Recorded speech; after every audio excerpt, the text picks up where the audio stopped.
crumpled, and Razia stepped over her body. 13, Razia said in her broad Australian accent. 13 innocent bystanders. I'm not saying I'm breaking any records, but you gotta admit that's impressive. She looked up, smiling brightly.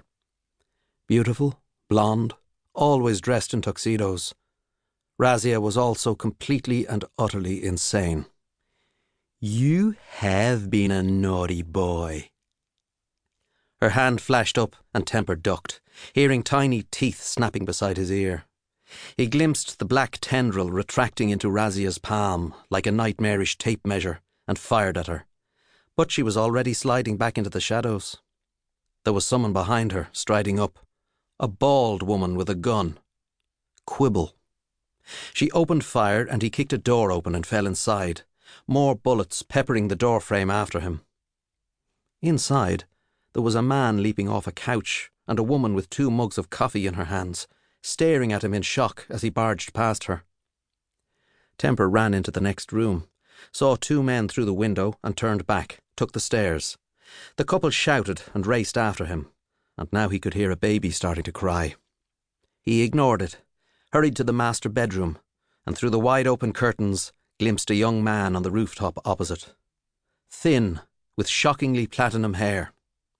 Nero. Temper blinked, and the young man was gone. "Damn it," Temper muttered. He sprinted to the window, and then Nero was beside him, sticking his foot out, and Temper tripped and collided with the wall. He twisted, bringing the gun up, but Nero was suddenly right next to him, snatching the weapon from Temper's hand before vanishing again. Temper had a full second to get to his knees before Nero teleported back into the room, gun aimed squarely at Temper's chest. This time he'd brought a friend, dressed in black, a uniform of rubber and leather. The mask he wore covered his whole head. Not even his eyes were visible behind those tinted lenses. "Hey, Lethe," said Temper, slumping back and offering a feeble wave. "What's going on?" Lethe observed him for a few long seconds. When he spoke, his voice was that familiar hollowed whisper that picked over every word with undisguised relish.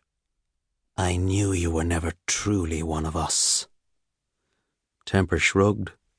"Easy to say with hindsight." "I could see it in your eyes," Lethe said. "Despite your protestations, despite your wild claims, you didn't hate the mortals nearly enough." "Well," Temper said, resting his back against the wall and crossing his legs at the ankles, "I've always had trouble hating people because they're different than me. It's a black thing you wouldn't understand.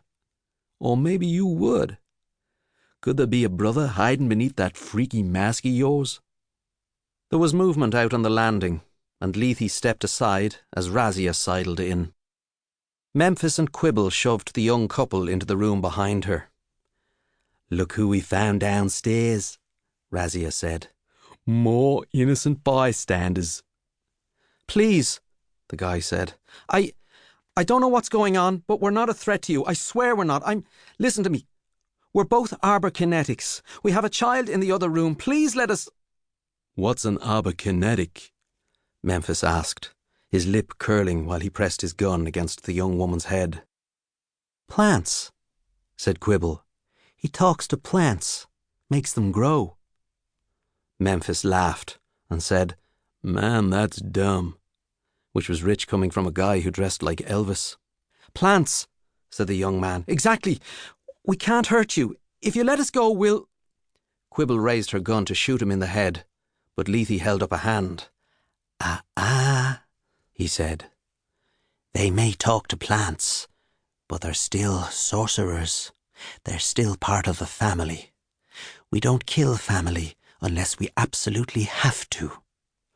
"Thank you," the guy said. "Thank you so much." "Hey," Lethe said. "We're all on the same side." The baby started crying again, and Lethe glanced at Quibble. "Kill the child." The young couple immediately tried to break free, but Razia hit the guy so hard his legs gave out, and then grabbed the girl, held her in a choke.